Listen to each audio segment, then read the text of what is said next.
Hi, and welcome back to Guff Stuff Weekly Podcast. I'm Javen. And I'm Guff. Today, we're going to talk about a few different things. Yeah. But first thing we're going to start the agenda off with is happy holidays to everybody. Yeah. Happy holidays. Hope Uh, you had a good Christmas and hopefully good New Year's. when this episode comes out, it should be hopefully after the new year. Probably. So I wanted to say thanks to everybody for listening to us this year. Yeah. Had quite a bit of support from people that I know personally and Yeah. online. Just for the. It's not like we're putting a ton of like advertisements or anything like that. We're just kind of winging it, trying to get our. I don't know how long it takes to get your groove or get to the whatever it is you're looking for. But I know at some point everything will start clicking, and I think we're getting close to that point. Yeah, I mean, So 2023 was a year of. I moved back to the area. I heard you were doing a podcast kind of off and on. yeah, And then we both kind of just agreed to like, hey, let's meet every Thursday and right. record a podcast. Yeah. And so this year's been a trial of that. I think we've stuck pretty good to it. Yeah. Gotten a lot of episodes put up. Yeah, if it wasn't for, family illnesses or me being ill, Yep. I think we would have had a lot more episodes this year. But I think that next year, I think we're going to probably make bigger strides. And I think that we are going to add a couple platforms to the thing, which I haven't done. I've been wanting to add YouTube as a platform, maybe even add some video for the YouTube platform. Yeah.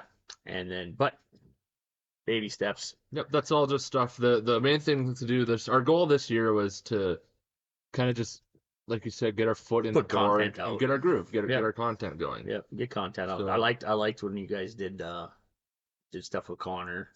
Oh yeah, I like the Twitch streamer guys, and I think that was kind of cool. I think it'd be having fun to have more guests. Yeah, and I hope we have more guests again this year. Thanks to everybody that appeared on the podcast this year. Yeah.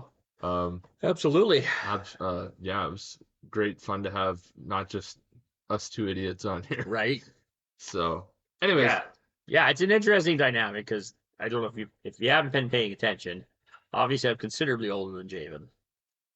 A generation above him, anyway. I don't know. Considerably older is probably a whatever. You're old enough to maybe be my dad. I'm old enough to be your dad. Yeah. So we do bring different perspectives towards most of our conversations. He's more of a closer to the millennial. Yeah. And I'm definitely a Gen X guy. And so we have different perspectives on things just because our lives are different. Mm-hmm. So, but he has some different interests than I do too. So that helps too with the, he's a much more music head type of guy. Yeah. I like music. I like listening to it. I don't like performing it. So I think it's been kind of fun to just learn about Javen and learn about how his quirks and triggers. So. Let's expand. Speaking of triggers, yeah, let's expand on that a little bit because I feel like this is a good start of the year episode. Why don't we talk a little bit, do maybe a recap? Yeah, and talk about where we come from in gaming, what we do for gaming, and what some of our experiences are. Fair enough. Maybe a short bio for each of us. There you go. To just kind of bring in the new year and refresh everybody about kind of where we come from. That works. Yeah. Okay. Well, I'll go ahead and start. I'm a Gen X, so I'm about 50 years old, give or take a couple of years. My gaming started a long time ago. I grew up poor as poor. Yeah. White trailer trash. That's kind of how I grew up. And that, no offense to my mother, she worked hard to keep us. We had food and clothes. But one thing Mom always did do for us is make sure that we always had gaming. Okay. Because she always wanted her kids to enjoy the camaraderie that it brought, whether it was in front of video games or board games or card games. Okay. We did that.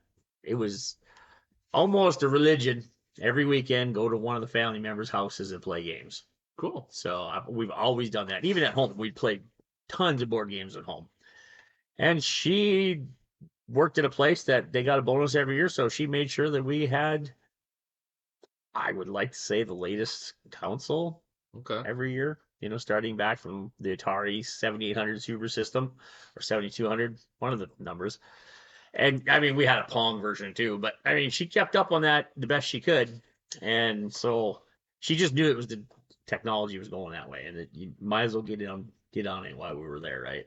Right. So that's kind of how I've taken my approach to everything. I think that I didn't necessarily grow up with it all the time, but I did have games. Like gaming has just always been part of my life, which dumbfounds me because we do get people coming into the store that if it's not a video game, they don't understand that how do you exist. Yeah. Well, I grew up playing board games and tabletop RPGs, so Well, and honestly, it shows too because like I kind of did the same thing. I got into gaming kind of late. yep. Um, Not to interrupt your story. No. Like, I was pretty much done. I'm just So gonna like expand yep, on like maybe comment on it a little bit, absolutely. and that is like I noticed that like your go-to idea for like a time killer is kind of tabletop role-playing games Right. or a social game Yeah. more or less. Right. Where I feel like most people, like the people that come in for video games and stuff, like I think about my father and like he was for a long time, like Right. his downtime was, watch TV. Right. And that's what I mean, that's probably the pastime of 50 to 60% of Yeah. all Americans Yeah. Exactly. is watch TV. Yeah.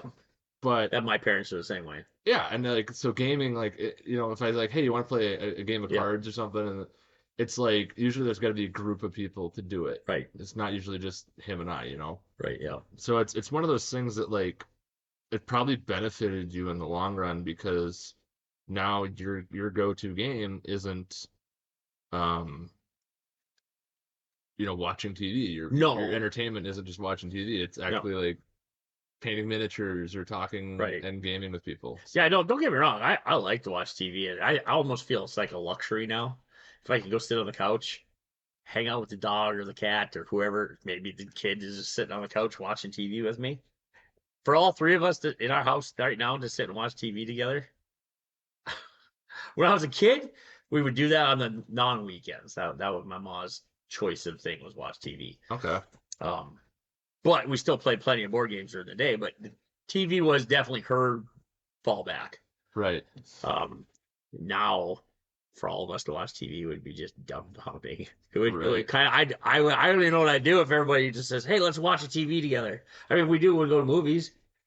I know you don't know nothing about movie theaters. No, You don't go, I don't go to movie theater. You're not allowed in them, I guess. But yeah, it's definitely it's a generational thing. I know my dad is his fallbacks watch TV. Yeah. He doesn't mind playing card games and stuff, but he'd throw a good movie in. The default is throw a good fall movie in. asleep halfway through a movie. Yeah. I like to my default is definitely something hobby related. I've always kind of been that way, and That's cool. I kind of give credit to my mother for that. She kind of pushed that on us, and man, I don't regret it at all. Yeah. So how about you? Well, I've always been into games.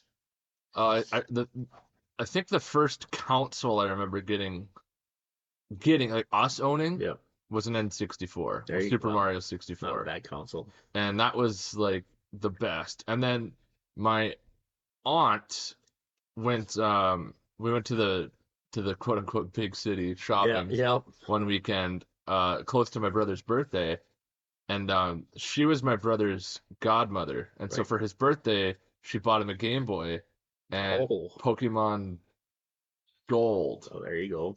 at Walmart at the time, and he was so excited. Everything was stoked, and my parents were like, "Crap," Oh no, here we go. because if one of us got something really nice, the other one always got something. There was no favorites played, Right, and so the whole car ride home, they'd known I wouldn't have had anything to play. right, So they got me a Game Boy Color at the same time and Pokemon Red right. because our birthdays are about a month apart. Okay, And so basically that was the deal, right? It was Right. like it was like close to my birthday time. His was a little bit later. So she bought it for him for his birthday, but I got one for my birthday. So it just worked out in the end. And so I had Pokemon Red and I grew up playing in Kanto region, and he got Pokemon Gold and he grew up playing in the Johto region. there you go. And so we had this disconnect between us in gaming for the whole time. Right, And we played the hell out of those Game Boy Colors. right. We had the little snake lights Yep. to plug in. Yeah, so you yeah. could play it. We got one for my son. So that way you didn't have the car light on. He also had the little flip down magnifying glass. I never did get one of No, those. yeah, I he did had have those. a grip extender for it though. That'd be nice. I'd never even seen one of They those. were pretty cool. But yeah, I mean, It was a Game Boy Color is what we got. It wasn't Yep. the original Game Boy. Yep. And then yeah, just ever since then, like we were both fairly into gaming. I hit it a little harder than he did. And then, we got a GameCube, and basically I was a Nintendo gamer for as long as I can remember. And then I got my first PC. Right. And my brother never did PC gaming very much, but I saw games on the PC that I wanted really I badly. really want that, yeah. And so I learned how to hot rod my own PC and everything, and I got into it honestly pretty young, probably about 13, 14 years old. Well, that's pretty good. That's a pretty good age. Yeah. Yeah. I can't. Well, there wasn't a whole lot of PCs. But I was also very good at like taking care of my stuff. Right. I mean, accidents happen here and there, obviously, but like I was pretty good about taking care of my stuff. So like my parents were fine. My brother was too. We had instilled into us, you take care of what you get. Yeah. Yeah. Exactly. You're not going to get another one, Yeah. No. Unless if like some extreme circumstances happened, and like it got busted or whatever. Because we were fairly like middle class, so we had like we didn't want for anything really. Right. And then high school rolled around, and I got into a game called Magic. Oh yeah. I bought some cards. I was big into Yu-Gi-Oh, and then I bought some Magic cards from a buddy of mine, and I never looked back. That was it. I was I'm like Yu-Gi-Oh is trash. Magic's where it's at. And yeah, so basically all throughout high school, college, in between, I played Magic, and then D&D came into the picture, and I started playing tons of D&D. And I have the type of personality where if I play something or pick something up, I learn everything about it right as quickly as possible, and then try to achieve mastery in whatever it is I'm doing. Right. It's like a super hyper focused. Next thing you know, you're looking into hundreds of all of a sudden there's not just D&D, there's hundreds of other. Yeah, and I think I was one of the first people in our group to like recommend playing something not D&D. Yeah. Well, I mean, I know like I've played other RPGs and I thought they were fun, but they're so few and far between, and they don't have the depth that D&D has. Mm-hmm. I mean, the history, I should say, maybe not depth. Yeah. There's not very many systems out there that could say they have the backlog that D&D 1974 has. A backlog of stuff to work off of. Yeah, no, that's true. And so, to get people into RPGs, we've always just kind of stuck with D&D and I actually I didn't play D&D for many years. All I did was play indie games and other games, and I learned that style of DMing where you basically just rip off other people's stuff. Right. Like, oh, hey, this episode of this TV show is really cool. I want to do something about that. Yeah. Or I like this obscure sci-fi novel. Let's do something about that. Yeah. And that's kind of how my gaming has always been. I've always been more of a creator when it comes to gaming. Right. But like fast and loose style. I usually go like based off of something. And so that's kind of what we bring to the table as this podcast. That's kind of our it's definitely just a little bit. I've lived a fairly long life. I've been married for quite a while. Had 2 kids, and so I'm at a different point in life. But one thing that brings everybody together, as I've said 100 times over, it doesn't matter what age you are. You can have a 10-year-old, which I literally know because I've had. Well, my daughter was 7 when she started playing. A 7-year-old to a 100-year-old, and you can play these games together. Yeah, it's all the same language. It doesn't matter, right? It doesn't matter what your age is. You can sit down and play a game. Because if you're 7, kicking down a door and smacking a goblin with an axe, it's just as cool as if you're 100. Exactly. No, I haven't played with a 100-year-old yet, but I hope one day if I get to that point, I'll be playing with Javen at some point. He might be doing most of the work, and I'll be pretty old by that point. I remember at one point, I think I was like 19. Yep. And I played a session with a couple buddies of mine who I gamed with regularly, and their buddies from further south came up. And the one guy, I think, was in his 70s. Oh, I'm sure. And he was just as into it as the 13-year-old kid they brought. Oh, yeah, absolutely. Like there was no disconnect there. Like no, if you know, you know, and that's kind of why I thought maybe starting a podcast. Even we do video games. Yes, we talk about video games, but that's just one of those things. It's hard to be a gamer and not like play video games. It really is. And we don't really want to like limit our scope. I know we talked a lot about video games in the latter latter 3 months of I think a lot of that has to do with we've been pushing a lot of our Discord. yeah, We've been building up what we've been clientele playing. up, Yeah. and like at least with the store for me, my goal is to make sure that we have a gaming community, and that has to include video games. Yeah, and You can't. let's talk about that a little bit too, because it's come up in conversation in the podcast a few times, but I don't think we've ever like explicitly explained it. Right. You say you're a store owner. What do you mean by that? Well, I own a brick and mortar store that is basically started off as a basically Magic the Gathering store Yeah. with some Warhammer stuff. Yeah. And then I sold used video games. I had a thrift store at the time too. Mm-hmm. And so then when I brought that over to the new place where we're at now, well, the old place, the new place, whatever, but where our location is now, I got rid of most of the thrift stuff. I kept the video games for a while. I just found that the used video games brings sometimes the wrong clientele Okay. for what you want for tabletop gaming. Right. And yes, you'll get plenty of people that are family people that just looking for used video games. But I did find that you got some of the more unscrupulous type of people, Okay. more shady people. Hey, I got 3 Xboxes. You want to trade? Yeah. Like, why do you have 3 why do you of have them? 3? Like, I'll sell them for $20 a piece, And so I kind of got out of that because I just really wanted to focus on the gaming community, and we have, and we've built up a fairly big community. It's fairly healthy. It's a fairly healthy community, and it's funny because even a couple days ago, I've always said that almost anybody who's been here for any amount of time, when they come through town, stop and hang out, even if it's just for 10 minutes. Yeah. And we just had a friend of ours, Loco, do that just Yeah. 2 days ago. Yeah. So it's like, I seen you guys here. I got to hang out. This is a guy who moved to the same town I lived in for several years before I came back. Right. And we were in the same gaming community for many years. Yeah. And he came through to visit family, and he stopped in to visit the store when we were here because we're more or less family. Yeah, exactly. And that's kind of how it has been. And I guess when I started this, that's kind of what I was hoping for, because I know in my 20s, if I would have had a gaming store to go to and not just hang out at people's houses, everybody was always kind of juggling who to play at, whose house to play at. Yeah. If I had a gaming store, I'd still be living in that gaming store. I probably would have never got married. Well, maybe I would have got married, but I'd still be in that gaming store gaming. Well, and it's a big testament too to the community, because absolutely. A prime example is like tabletop wargaming. There's not many places you can go to do that. Right. And doing it on someone's kitchen table, you end up playing at that person's house all the time. And then if you have problems with that person, blah, blah, blah, blah. Right. So now what we've been doing is at this gaming store, a few of us who run events, you've given keys to. Yeah, absolutely. So we can come in on off hours, open up the store, and just play games and invite people in to play games. And we're kind of responsible for the store when we're here. Yep, absolutely. And you only give it to people you trust. Yeah. But it's also encouraged the growth of the community. Yeah, absolutely. You can't be here 24/7. No, I don't want to be. Like, this is my primary deal. I love doing this. But on the other hand, I do have a wife at home and kids. Yeah, you need to take a break. I gotta go do stuff like that too, So, but we've gotten people who maybe only ever played video games, but like were interested in Warhammer.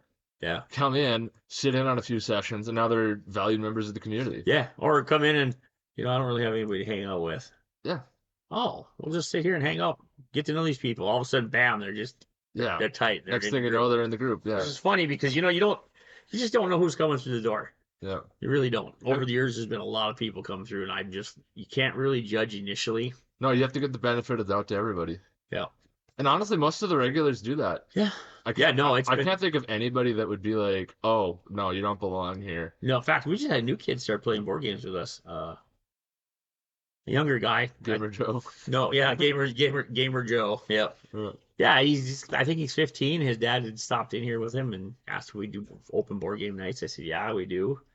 And I said, I'm not here for him, but the other group is. So just come and get to know these guys. I said, pretty soon you'll be in here all the time. And by golly gee, there he is. He came in and played board games. Got another player now. He was here right up until the end. Good. The Minnesota goodbyes, he was right at the end of it. So that's great. Yeah, it's kind of cool, I guess. That's another thing. Yeah, we've worked hard. Javen's worked really hard too. And Javen's I'm not going to tell you this too many times, but it's pretty important because he's got a broad knowledge of a lot of games, and he's willing to play anything. I swear to people, if I had brought in something silly like Candyland, and it was me, Javen, and somebody else who wanted to play it may be somebody else and I want to play Candyland, and Javen would be like, "Yeah, okay, whatever, we'll play." I mean, it's just because he loves the game, and that's huge. You need those ambassadors for the sport. Yeah, and I've always tried to be a decent ambassador, and I've always tried to tackle like games that might be difficult to learn and stuff like that. Games that like people look at and are like, "Oh, this is so like right. This is too overwhelming." Much. Yeah, overwhelming. Yeah, and like we'll just chomp into it, me and a couple of the other guys, and we'll just figure it out. Yeah. And we'll learn the rules, we'll learn the strategies, we'll tell people too. If I'm playing a game with somebody, right, and they're having a rough time and they're not really enjoying it, they know they're losing, or something like that, and I'm like, "Do you want some advice?" Right. And then they'll be like, "Yeah, or sometimes it'll be, "No, I don't want any advice," and then I just leave them be. And there's, that's a big part of it too, is like sharing the knowledge that you have of a game with other gamers. That's what the brick and mortar stores are all about. Yeah, I think a lot of people miss that, and I don't mean necessarily are we like we have a great group of people for the most part. I think I've seen in other communities, or I pay attention to a lot of different groups because I was part of a lot of Facebook groups with a lot of different gaming stores in the country. So it was a huge deal right up until COVID hit. Right. And I spent hours and hours and hours scouring through their topics. And they would talk about this all the time. They were looking. Some of these places are big enough; they'd have to hire. The owner couldn't do it, so he'd hire. Like you, if I ever got big enough, I'd say, "Javen, I have to pay you to be here to game." Yeah. Because they couldn't find. They were having problems finding people that were willing to communicate with other people and didn't feel awkward communicating with new people, because that's a pretty big deal. You get a lot of gamers. I know you know this. You get into some groups in the Warhammer clique. They want nothing to do with the Magic clique because they're Warhammer guys. They don't. Yeah, it's and like, but yeah. There's so much gatekeeping in a lot of the community and stuff, and we preach this all the time. You gotta be welcoming to players. You might not like the person, you might not enjoy them. Yeah, but you have to be welcoming to everybody. Like, you can't play favorites. No, you just can't, because at the end of the day, when it boils down to it, the guy you might not like to play with so much, he might be here every time and be ready to play. Yeah. Where the guy that you want to play with all the time, he can only play once every 6 months. Yeah, maybe that's his schedule. And that's his schedule. So 6 months. You know what? Find a common ground, maybe lay down some ground rules, talk to the guy, communicate. Yeah. And try to figure something out, because most people are so passionate about tabletop gaming and board gaming and Magic and all this, that they're willing to bend and flex a little bit and compromise to meet middle ground so everybody can enjoy it. Yeah, a good example would be Gamer Joe. Yeah. Is like, he is on the, like, it's really funny. Guy works at a pretty big company around us and is educated in what he's doing, and he's fairly well versed in what he's doing. But he is a little awkward with the community.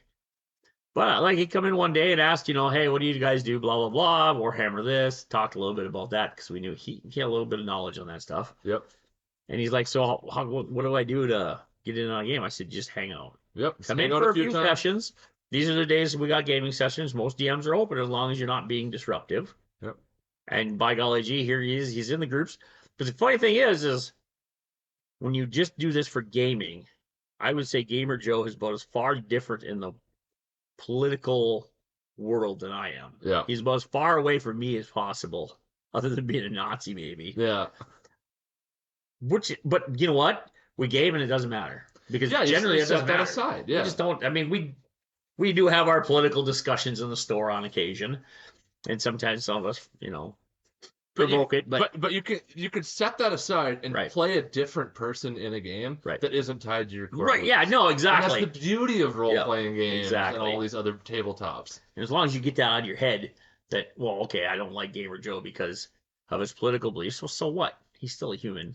Honestly. And when we sit down and play games, it's fine. This might be like a little cheesy, but gaming can heal the world. Oh, no, I agree 100%. Because you have to set aside your differences to kill a dragon. Yeah. I'm sorry. No, yeah, no. 100%. But if you're one dude, you're not going to kill a dragon. No. You need a cleric. You need a priest. Yep.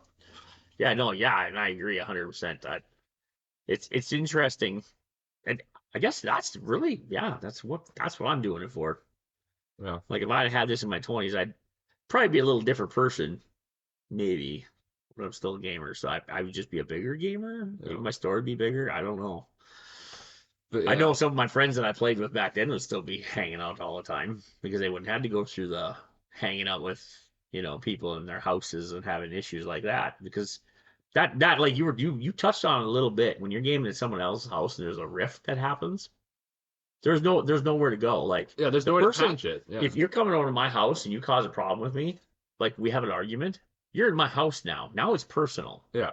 And now I don't want you over in my house because if you're in my house and you piss me off, that's personal. Yeah. You piss me off at the store. I go home, you go home. Yeah, This is just a neutral Yeah, territory. you We'll don't come have back tomorrow. and you don't have to dance around house Right. rules or anything like that. Right. And it's clearly defined. Everybody pretty much knows the rules here. It's Right. pretty simple. It's don't be a dink, Yeah, don't be a dick. and then clean up after yourself. Yeah, exactly. If you can do that, you're more than welcome. I think that might be my first rule in the Discord rules. So just don't be a dick. Yeah, don't be a like dink, yeah. literally just don't be a dick. Like Yeah. it's not that hard to figure out. So, anyways, that's some of our plans for 2024, and a little bit more about us now that we're Yeah. officially doing this. Yeah. I think Um, yeah, we're gonna grow the community quite a bit. I think we'll work a little more on building the Discord community. That's been really fun, and it's something that took off a little quicker than I thought it would. And I think it's because like your community, my son's community, my daughter's community, all kind of jumped onto our server because they all had little fractions of people, but necessarily not enough to make it worth. Well, your son and your daughter are both ambassadors in gaming.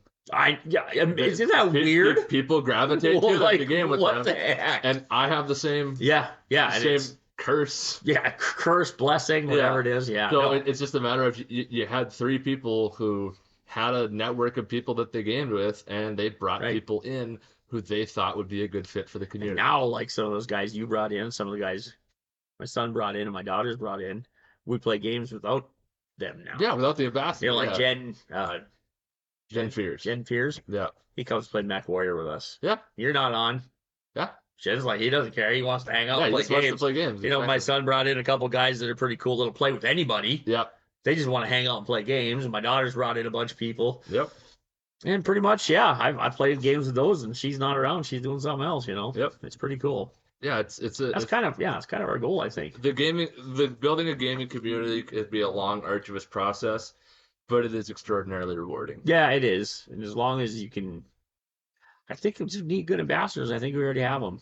So Yep. I'm pretty happy with where it's going. I can't wait to see what the rest of this year comes. I think if everybody's health stays in and your family's health and my family's health all stay good, I think we're going to have a good year. Yeah, I hope so. I think we might even be able to monetize this a little bit. That would be crazy. Imagine making a living doing this. I know. Anyways, again, I'd like to thank you all for listening in 2023. It's been a blast doing this every week. Yep. And been fun. we hope you guys continue to listen and maybe tell your friends about us moving forward. So. Yeah. Even our friends from Germany. Yeah. Talking to you. Yeah. So auf Wiedersehen and goodbye. There you go. Take care, everyone.